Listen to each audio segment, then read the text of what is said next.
Welcome to another episode of DD on the Spot. As always, I'm your host, Ryan Johnson. And before getting into it with our guest here today, I'd like to remind everyone, if you enjoy this podcast, to please give a like and subscribe down below. I'd greatly appreciate it. We have Brittany Lauzon on the podcast. She's coming to us not from Minnesota. Fortunately, good God, the weather's horrible here. But yeah, she's coming to us to share her health and fitness journey, to discuss all things health and fitness. Brittany, thank you so much for coming on. Thank you so much for having me. Oh my God. Well, everything going on right now with the mugginess, like we talked about before, and everything. We're not even going to talk about the weather. Like I try to tell people, I try to not discuss that first off. So just to get things started, the softball question that I always start out with, why don't you just give us your backstory first off on what inspired and motivated you to get in shape and how that led to where you're at right now? Oh man, well that goes way, way back. So I was always an active person. I grew up playing a bunch of different sports. In school, I was a competitive dancer for 16 years, competitive cheerleader. So I was, always an active person. And when I turned 18, I was kind of interested in weightlifting. Like you said, like we were talking about prior, like the little high school workouts that you do. I was like, okay, this is kind of cool. And what actually sparked me to get into health and fitness was my insecurities. So I dating somebody, they were very into bodybuilding, the bodybuilding world at the time. And I was a cardio bunny at the time. So like I would go to the gym and I would just do, go on the treadmill or the elliptical for hours. And he was like, okay, I get what you're doing, but to get the desired, like to get the results that you're desiring, you have to lift weights. So he kind of babied me and taught me essentially how to lift weights. And I absolutely fell in love with it. That was like the era of like Dana and Bailey, Nicole Wilkins, when they were, coming up and they were very popular within the industry. So I just fell in love and I quickly became a meathead. And I did my first competition at 19. So like almost like a year and some change later, that person and I had broken up, and then I was like, you know what, I'm gonna go and do this. So yeah, and then it's been a crazy journey ever since. Well, I forgot to mention the intro. She is originally from Canada, everyone. So Yeah. I apologize to everyone from the beginning. I shouldn't have allowed her in the first. No, I'm just kidding, everyone. Hey, at least you're not. I have had some of the Quebecois on, and that's a whole different type of Oh, person right there. But no, I find it hilarious that they speak French. I don't, not that I find it hilarious. I just find it so fascinating that there's a country right next to us that literally just they have two different languages. That just yeah. but their French is like it's very slang. Like if Mhm. you were to go to France and speak like Quebec French, they would look at you like, "What Oh, are you doing?" I've had a French person on. I asked like, "What is your opinion about the Quebec French?" It's like, "Oh, that's piss French," is basically what they call it and stuff like that. So yeah, Yep. Yeah. yeah. Yeah. So that's funny thing because like I've had people from Spain on too, and I was like, "Oh, so like if you were to go to Mexico or like Colombia and everything, it's like, oh, they don't speak real Spanish." Is like what they'll say, and it's like, okay, well that's apparently in England. Apparently, we don't speak proper English. Then I guess so. Right. But he just talks about everybody. Yeah. That's funny about. That's the history of the entire world, and we summed it up here. And thank you again. This is Ryan Johnson signing off. No, I'm kidding. Yeah, right. But you were also doing wrestling for a good period of time. What was that like? Yeah, so I did my first competition at 19. I competed in figure. I placed second. I did another show. So at the time, the way that Canada worked was you competed at a regional show. I believe it was top five qualified for provincials because in Canada we have provinces and territories. So you would go to provincials, and then I believe it's only top five at provincials would qualify for nationals. And nationals at the time was the only way in Canada that you could get your pro card. So I competed at the regional show. I placed second. I competed at provincials, and I got second call out. So that was like the end of that competitive season. And then I didn't actually compete again until 2018. And I competed again in figure at the Battle of Texas, and I won that. At the time, I was in a not so great relationship, and also competing for me was becoming unhealthy. So I grew up with disordered eating since a very young age. Competitive dance kind of sparked that industry. And as you know, like a contest prep is not just a regular diet. It's not a regular deficit. Like, it's like extreme, and you have to be 100% in, or don't do it at all, because why would you do something and not give it 100% where you're going to, win and all of these things. So I made the decision to kind of step back from bodybuilding for a little bit after I competed in 2018. And I was like, what, because I've always been an athlete, so I wanted to remain, active and do something that I enjoyed. And so I am friends with Celeste Bonin. She was Caitlin in the WWE. And I reached out to her, and she was like, dude, why don't you try pro wrestling? Like, I was living in Louisville, Kentucky at the time. And there's a wrestling school there called OVW. That's where a number of big names came out of. Al Snow is the head coach there. I'm pretty sure he owns it. She was like, you're literally in Louisville. OVW is right there. Like, just go and try it out, because with wrestling, you need to be physically fit, which I was. You need to be able to perform, which I grew up acting and performing and all of that. You have to be able to act, of course, and do the monologues and all of that. So she's like, that's part of it. I also grew up with competitive cheerleading, a gymnast, so I could do the flips and tumbling and all of that. She was like, it literally encompasses everything that you love to do. Just go try it out, see how you like it. So I did. I joined the beginner's class, which was 12 weeks, and I loved it. It was so much fun. And shortly after, I was invited to attend a tryout with the WWE in Orlando, Florida. So I moved to Florida. The tryout was scheduled for March of 2020. Oh God. What? Oh, March of 2020. Yeah, it's just saying that date alone, I'm like, oh geez. Yeah, it's coming. So we all show up on day one, and the first thing they were going to test us on was our acting abilities, so our promos. I was the first one up, so it's kind of intimidating, because they're just like, we're all just sitting there watching each other, like, with all of these big names, like Triple H was there, Drew Gulak was there, like, people on the main roster were just like sitting there watching us. So I go up, the first one, and honestly, in my opinion, I nailed it. And then we only get through a few, and William Regal comes down, and he's like, well, the world shut down. And they then needed to send everybody home who was at the tryout, because they needed the Performance Center, which was in Orlando, to film SmackDown and Raw, because all the venues around the world were shutting down. So they're like, here's some lunch, goodbye. And everybody who was there, they said, you'll have another opportunity to come back for, a tryout. We don't know when that's going to be. At the time, they just thought it was going to be like 2 weeks, and then the world was going to be fine again. So, and then when they reached back out, I was 8 months pregnant. So, could not go back and was living. You could have still given it the old college try. Right? Maybe you would have put me in labor a little bit early, I don't know. But yeah, so that's how that worked out. And then since then, I've not gone back into the world of professional wrestling. It wasn't I loved it, but it wasn't my number one passion, fitness and the world of competing and coaching. I've been an online coach for the last, over a decade, but remotely and doing it virtually for since 2018.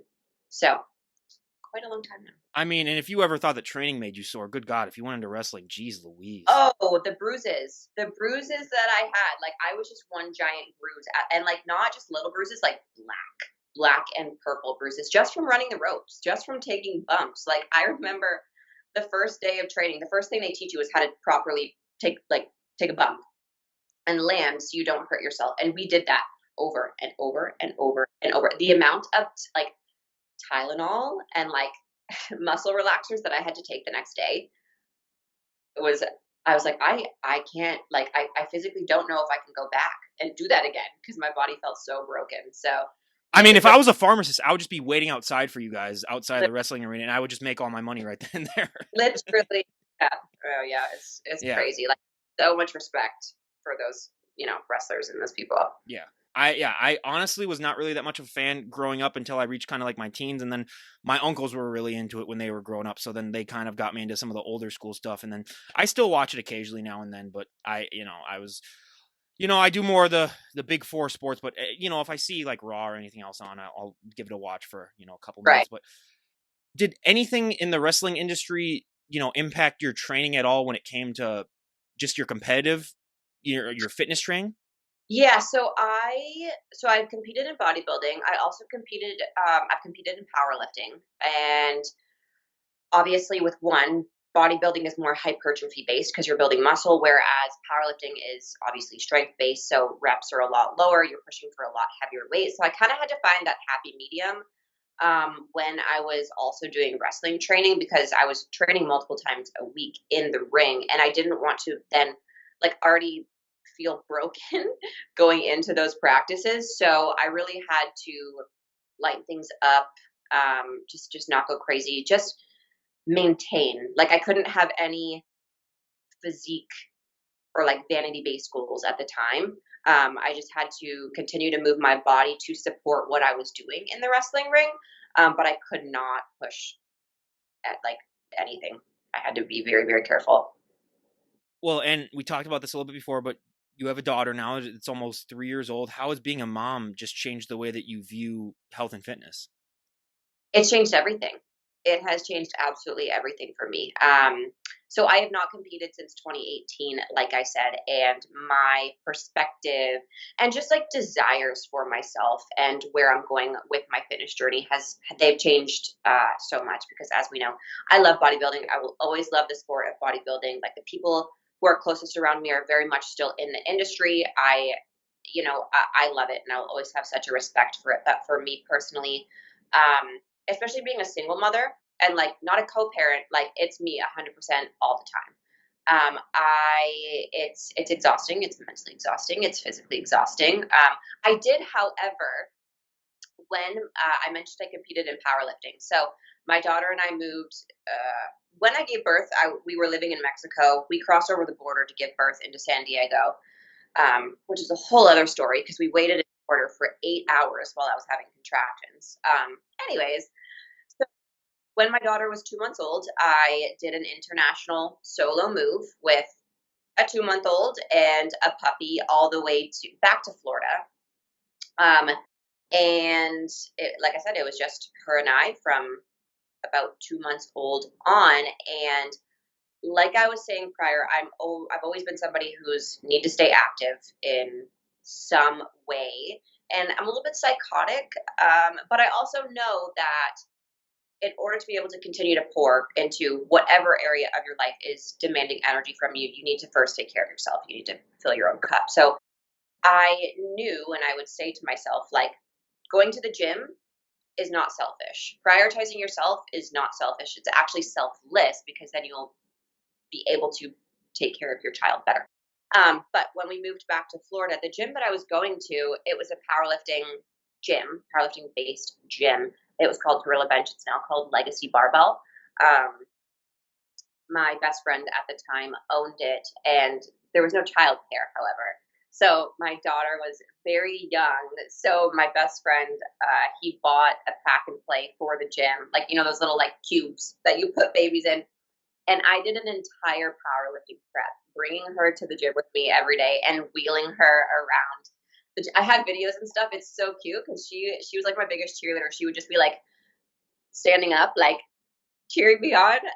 And I ended up going and winning that powerlifting meet exactly 1 year postpartum after giving birth, and I pulled 360 deadlift, I benched 175, and I squatted 275 at 1 year postpartum. So like not bad. Not the heaviest numbers I had ever lifted. I did lose a lot of muscle throughout my pregnancy. When I got pregnant, I was around 165, so I was a little bit thicker. And then when I competed in the 148 class.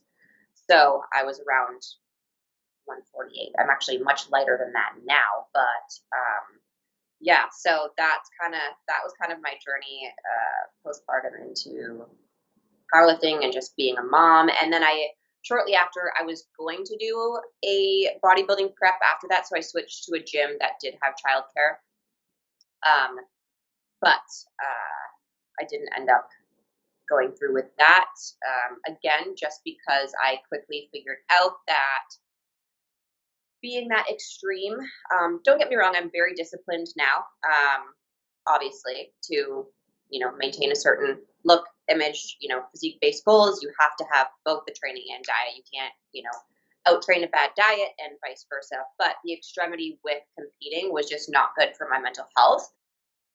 So I chose to not go through with that bodybuilding prep and just kind of still work towards the physique-based goals that I had, but also my desires for how I personally wanted to look changed, and I didn't want somebody else to tell me how I should look. Not that nobody was, but like to fit the criteria of a certain division, you obviously have to train a certain way, shape yourself a certain way, because bodybuilding is essentially shape shifting. And I was like, I don't personally desire to look like any of these divisions on a daily basis. I don't desire to fluctuate 30 pounds throughout the year, whether you're in prep or off season, like, especially because I was, and I still am a single mother doing everything on my own. Like, that was so mentally taxing. I know that would just put me in a bad place. I was, working 4 jobs at the time to support my daughter and I, and like she was not in daycare at the time, so she was home with me all day. And my family lives in Canada, so I literally had no one. It was just her and I, and so I was running myself pretty thin already. So that's why I was mentioning when we were talking before we jumped on here. I made the decision to come back to Canada a year and 7 months ago now. So December of, gosh, what year is it? 2022. Would that be December of 2022? I think. So that I could just chill out a little bit, focus on my mental health, have my parents close by for their help. I knew, I came here with the knowledge and intention that it would just be a pit stop along our way, which it has been, and it served us well. But I do think it's, we will be moving on from this chapter very soon. And, things are happening with my career within the fitness industry now that like I'd always have goals for and desires. Like I just signed with Animal Pack literally yesterday. So Before I asked you anything else, I do gotta ask, what was the border guard's reaction like when you were just a white Canadian about to give birth, trying to cross the southern border? That might yeah, not be something that they see every day. right. And so that was like, we crossed the border frequently because my daughter's father is a pro wrestler, so he was constantly flying out of San Diego and whatnot. But we thought going into there's a medical emergency lane. We thought that would be faster. Turns out it ended up being way slower. And like I said, it was an 8-hour wait. And so we didn't bring any food or water because we didn't think it was going to be that long. So I was not only like in labor, but I was extremely dehydrated, which makes contraction pain even worse. So we got to the front and we were just like, please let us go. Like, just please, I am not well. So they did. Yeah, they let us by pretty quickly. And then we went straight to the hospital. Well, a story that I've told on here only like 3 or 4 times that I will tell you about my journey when I went to Canada. It was probably more stressful than yours. So what happened was I'm just kidding. When I went up to Duluth, when I'd have friends that would go up to Duluth for college, and that's like only like an hour 15-minute drive from the Canadian border, right up by kind of like by Thunder Bay. And so Yep. I would usually get there on like a Thursday because I went to a different school, but then I usually had my class schedules where I'd have Thursday and Friday off normally. So on Thursday, like in the middle of the day, I'd go there, I'd arrive, and then Friday, while they were still in class, I'd go do some exploring around the area. So I drove up to the Canadian border and I told them, I said, listen, I'm not going to do it. It's like, can you just let me just like cross the border, like with 2 feet? I can take a picture and then say that technically I've been to Canada then. So they let me do that. So as you can tell, that was way more stressful for me, So, Oh, obviously I was just like, guys, can I just take 2 steps over? And like, oh yeah, that happens all the time. Just walk right over there and you can take your photo. And then, so I'm an international traveler, everyone no. officially. So, that was a whole different thing right there. So, but yeah. And just, for anyone out there who maybe is about to become a single mother or is just about to become a single mother, what's the best piece of advice that you could give them? Kind of what I was saying earlier. Like, you cannot pour from an empty cup. And motherhood it's the most incredible, beautiful journey that I've ever been on, but it drains you. It drains you. And every phase drains you in a different way.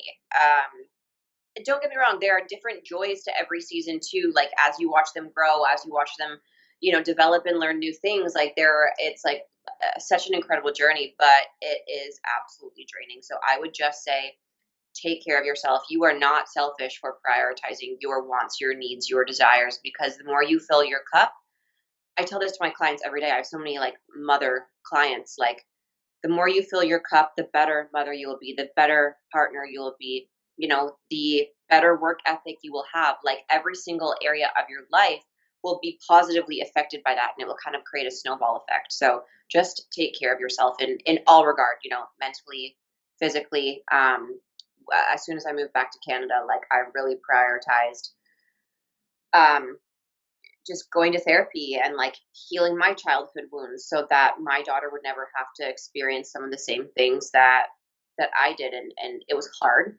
The work is very challenging, but it's the best thing that I've ever done. And I mean, the one thing that shocked me the most when I started this podcast, and I especially started talking to moms, is the mom guilt that like you talk about, where if you leave them alone to like go and work out, some moms just feel guilty. But Yeah. I mean, I was raised on the fact that I can guarantee you the 8 hours that my dad left the house every day to go to work, he was just saying deep down, oh, 8 hour Yeah. break. Thank God. Uh, Oh my yeah. God. Thank God. I got 8 hours now. Yeah. Whew. So yeah, that's that. So I heard about mom guilt. I was like, oh wait, I thought both parents would be like, oh, thank God. Every time they get to leave the house a Oh little bit. my God. Mom guilt is such a real thing. Like, this week actually is the first time that, like, I'll go away, like, whether it's for business. I mean, it's pretty much always for business, and I'll leave her for a couple of days with my parents, and I'll still feel guilty about that. But this is the first week where, like, my parents are at a cottage with her, and so I just, like, have time alone, and I'm like, I don't even know what to do with myself, and I feel like so guilty. It's so hard because as a parent how much of a responsibility and how hard it is. So you almost feel like a burden when when anyone else has to like look after her. Just not that she's a burden, but it's just like it's exhausting. So that, like, no matter what you do, no matter where you go, no matter the circumstance, you will like mom guilt and anxiety is a very real thing. Okay, can you just dispel this rumor for me too? Because this is the thing that I hate when people say. As someone like you said, you've owned a dog and you've had a kid. Can you please explain to the dog owners out there that having a kid is completely different from owning a dog? Because I'm sick and tired of these people saying like, Oh god. "Oh, I have my own kids right there. These are my two little kiddos, and they're just like two little golden retrievers that walk up." It's like it's not the same thing. I'm sorry. Don't get me wrong, dogs are a They are a responsibility. responsibility, but I'm just saying like it's the people complain. It's like what are you doing, guys? It's like the starter pack. Like, it's like if you maybe want to have a child, maybe get a dog first and see how you do, because they are still a responsibility. You have to feed them and take them out at certain points of the day, but you can just leave them at home. You cannot leave a baby. I mean, granted, a puppy, maybe not. Like, you have to train them, and they are for sure like a big responsibility. But yeah, you cannot leave a baby at home for 8 hours a day alone and expect it to be self sufficient and okay. Um, Puppies, I mean, maybe in the beginning phases keep you up at night, but children just continuously disrupt your sleep for the rest of your life. And you don't have to teach a dog how to emotionally regulate and, how to interact with society and how to be a good human. Like, yeah, it's just not the same. Okay, respect, because yes, it is a responsibility, but it is not Uh, at all. Again, I am a huge dog lover. I am Oh, I me mean, too. just absolutely, I lose myself every time, I even see a dog in public, really. Right. I'm not one of those guys that goes up and pets them, but I'm just a guy that like might giggle a little bit, like deep down, to Uh, be like, just be like, "Mm." Especially we have corgi races here where there's a horse race track and they do corgi races where you can bring your corgi and they race them. It's only like a 50-yard dash, but like, yeah, and then they have like a meat thing where there's probably like at least 200-300 corgis in that you see around there, and they're all the different kinds. oh, That's one of my favorite days, to just go there and just they're chill like out with the little corgis. loaves. I always wanted a corgi. Oh, Yeah. they're so My brother, when he lived in California for like 2 years, his roommate had a corgi, and he said there has never been the biggest girl magnet in the entire world other than having a corgi and walking down the beach. He goes, it is just. He goes, you should yep. get a corgi just for that alone. I mean, but obviously for a dog. But yeah, it's.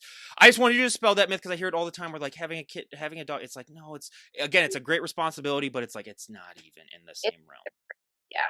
But being that you've been, maybe not competing, but at least involved in the sport Yeah. as for as long a period as you have. What has it been like just to see? Because like I said, I started this podcast when you last competed in 2018, and just seeing the Yeah. changes that I've seen in the sport, Oh it's my God. been just jaw dropping. What has that been like for you, being someone that's like actually on the inside of the sport as well, just seeing how this sport has evolved and changed? Yeah. Oh God. It's evolved and changed in so many different ways. But I think the way that it's changing the most, I mean, obviously there's new divisions that have been introduced since I last competed, but just like you you can be a competitor. You can maybe even get your pro card, but to be a top competitor in the IFBB Pro League, you need to be a genetic freak, and like you need to be an outlier, and you also need to be on a lot of PEDs, which that was not really the case when I first got into the industry. Like just the development of each division now, like what was once like figure is now bikini, maybe even too small for bikini. So it's like, yeah, because I feel like competing was such a trend for a while that just like anybody who went to the gym was like, yeah, I think I'm going to do a show. But like, no, you have to be training for years and years and years and years now to even be able to like compete and do well in a division to put on the amount of muscle that you need to do so. So it's crazy. It's absolutely crazy. I mean, there's positive stuff, but then the negative too is like you see like especially on TikTok, like all these like trend challenges with like especially young boys too, where they're like 14, 15 years old, and you're just like, oh my god, guy, like what are we doing here? But I just think there just needs to be more awareness too of like this is what you need to do in order to become a pro, because so many people when they see that they're just like, yeah, I can do that, and it's like no, you can't. Even if you were to take the supplements that like a Jay Cutler would take, you still got to be that top 0.0% genetic freak as well. You have to literally dedicate your entire life to it. And to be completely honest with you, like you don't really get, unless you absolutely love just the sport of bodybuilding and everything that it encompasses, you're not really going to get a lot back until you are one of the top winning athletes. Like it doesn't pay you a lot of money.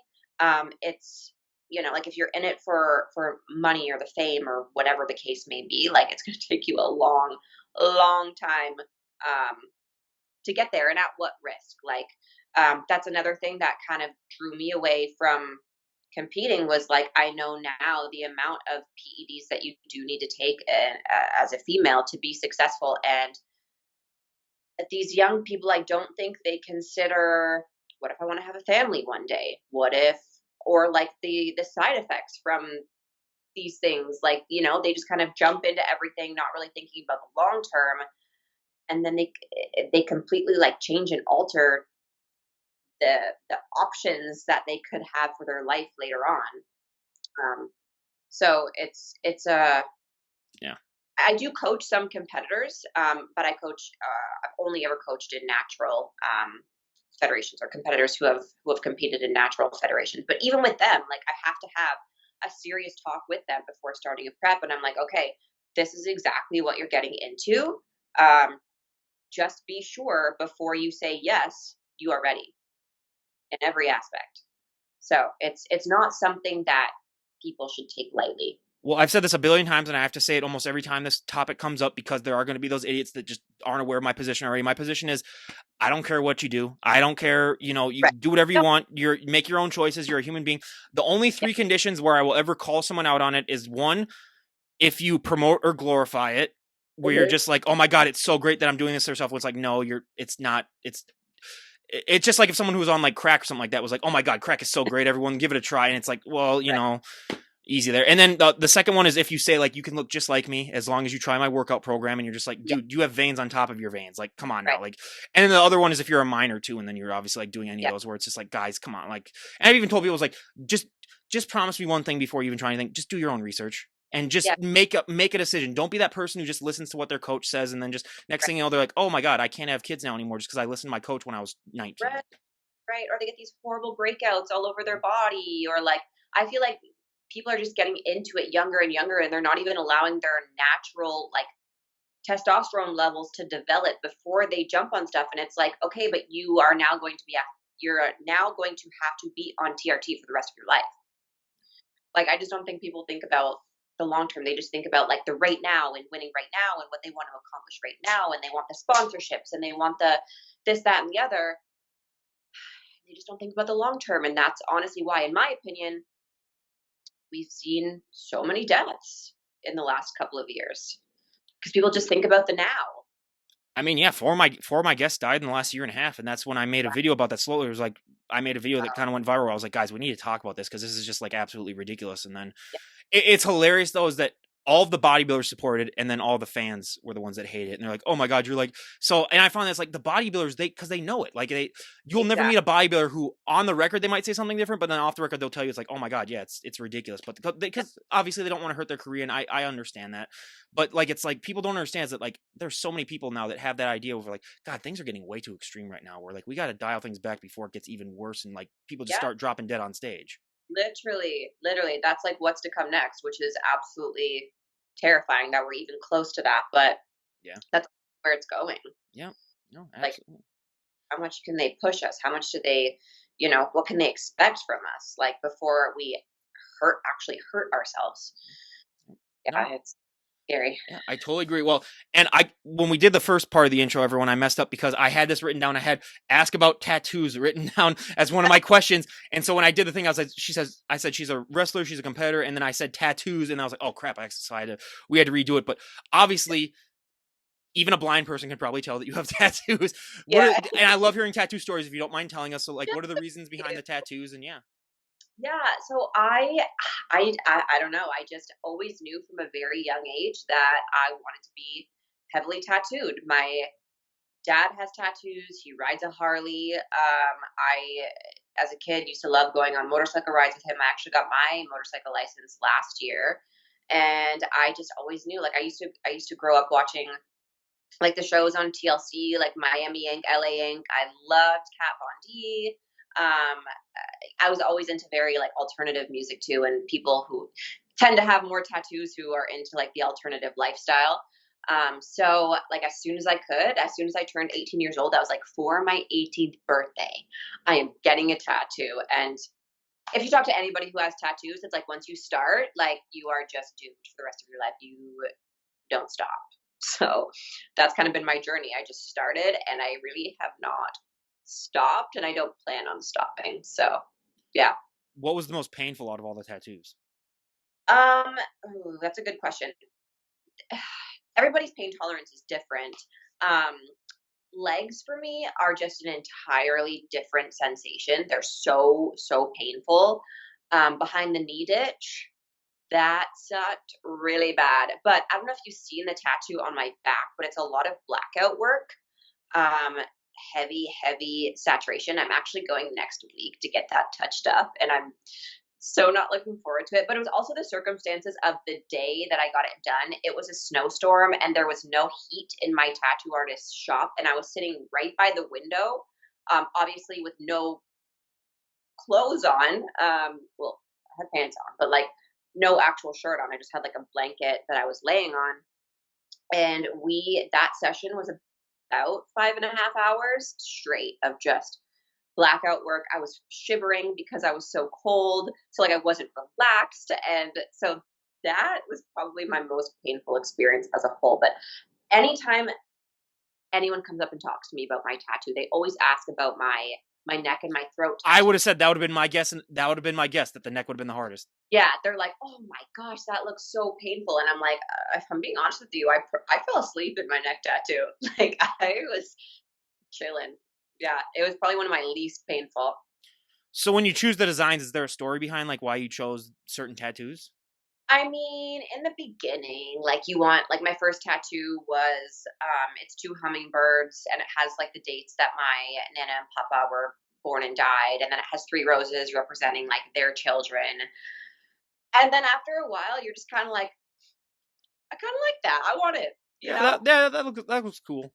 Yeah, you're just, like, scrolling through Pinterest or you see something on Instagram or whatever, and you're like, "Yep, I want that." So, slowly and gradually, the meanings just got less and less. I just kinda started looking at myself as, like, because I like to think all of my tattoos flow very well, and it's like my body is kind of like a big piece of art, so I want everything to flow well. So if I see something and I'm like, "Ooh, that would look good there, that would flow well," that's kind of how I go about it now. I'm not really like thinking about things because I want them to mean anything, you know. Or a lot of my tattoos too are when I was younger.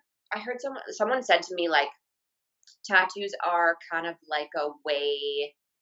It's kind of like a scrapbook almost.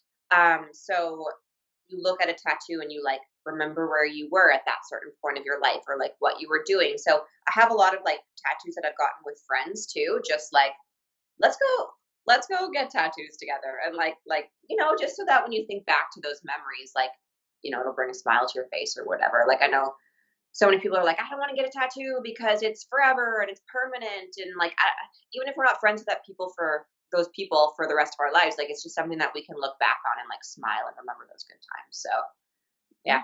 Yeah. Yeah, that's true. And when it comes to your coaching, what is your favorite part about being a coach and what is your least favorite Hmm. part about being a coach? Okay. Well, what I've been so I specialize actually in hormonal regulation, female hormonal and reproductive system recovery after I have a lot of ex competitors who come to me eating very low calorie and whose hormones are just absolutely wrecked from being in such an extreme deficit for so long. They don't have a menstrual cycle anymore. So, okay, there's a couple stories, a couple yeah, I guess like client stories that stick out in terms of like something that I'm really proud of myself for as a coach and that have been like so fulfilling to me. The first one is my client. Well, she's not my client anymore. She's actually one of my very good friends. She was one of my first clients. And she was on my roster on and off for 5 years. But when she joined my roster, she always had the goals of competing. But she also had the goal of becoming a mom one day and she had PCOS, or she has PCOS, which is polycystic ovarian syndrome, where you have cysts on your ovaries and it can impact your ability to conceive. And she was told by multiple doctors, I believe it was 3 different doctors, that she would never be able to have children. Um, so her and I worked together through multiple different uh, phases, going through like a deficit phase into a reverse diet, into a surplus to like build. And we were finally at the point where we got her body in such a good place to start a prep. Coincidentally, not so coincidentally, because her body was in such a good place, she actually managed to conceive. And now she's a mother of 2 after multiple doctors told her that she would never be able to have children in her life. So that was something that I hold very close to my heart. And then this past year, I worked with a client from Australia. I work with people all over the world, and she suffered with anorexia nervosa. So she was very, very thin, and she actually lost her menstrual cycle for 15 years. She did not have one. After working with me for a month, she had it back, and we worked together for 6 months, 6 or 7 months, and she had a consistent and regular cycle for those 6 or 7 months that we worked together. And then I slowly transitioned her from, tracking macros and, you know, all of that to the world of intuitive eating, which is essentially just eating based off of your hunger cues, but in a way that is intelligent and still supports your physique goals, things like prioritizing protein and fiber and water intake and, the majority of your carbs surrounding your workout and things like that. But she wasn't meticulously tracking macros, which is a big component of eating disorders, is just like the control aspect of it and, having to be exact with everything and, feeling like a complete failure if you even go over your macros by like 1 gram of carbs. So she got her menstrual cycle back after 15 years of not having one, and she doesn't track macros or calories anymore. So, and I know for me, like experiencing that myself, the freedom that comes with that, not feeling like you're chained to MyFitnessPal or a tracking app or like, having to look at the nutrition label of every single thing you eat. Like it is just so freeing after, because my journey with disordered eating was about 20 years. It was a 20-year long journey. So finally being free from that and breaking free from those chains was like absolutely life changing for me. What was the catalyst for you that finally broke the chain? Getting pregnant, honestly, because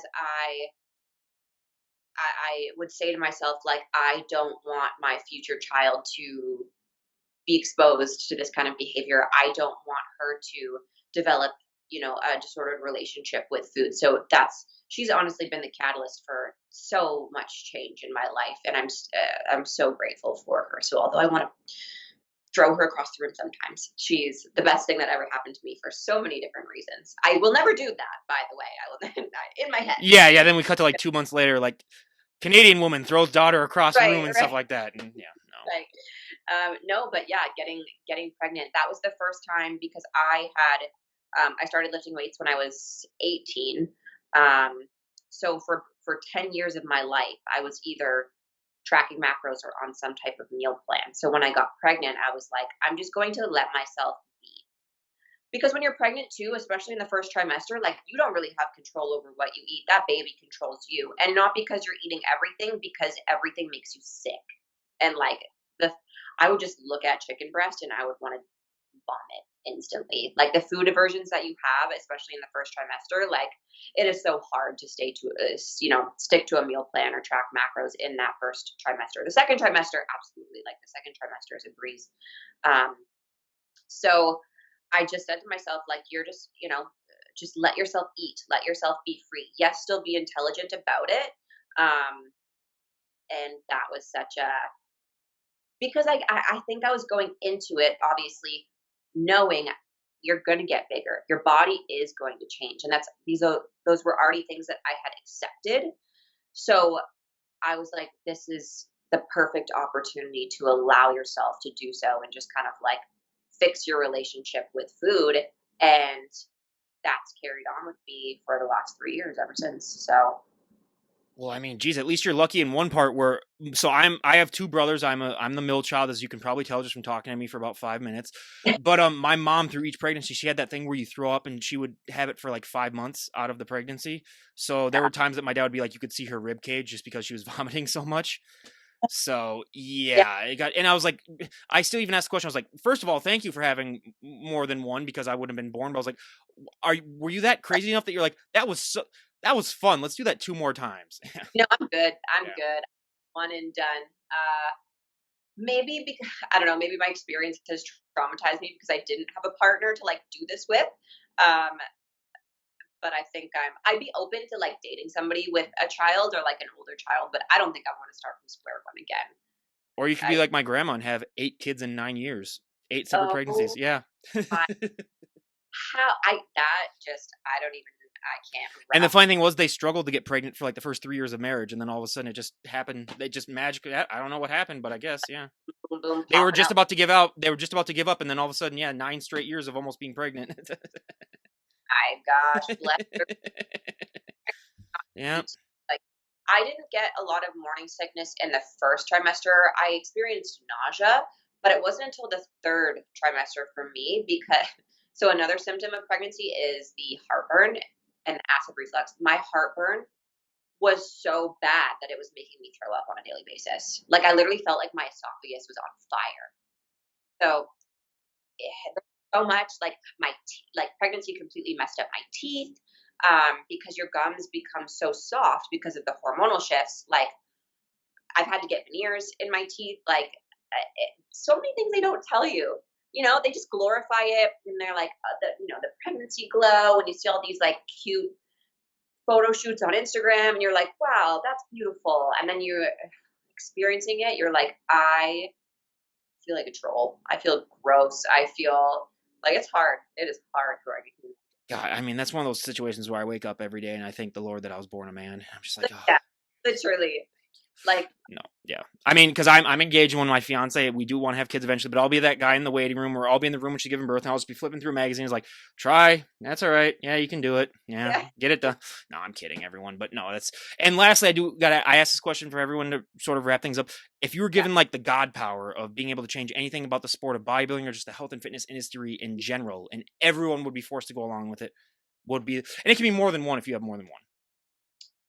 oh, that's a good question. I would say, maybe prior to even like entering a prep, auditing people's mental health and state. Yes. Because bodybuilding, let me tell you, you're not going to come out of a bodybuilding prep with improved mental health. That's for sure.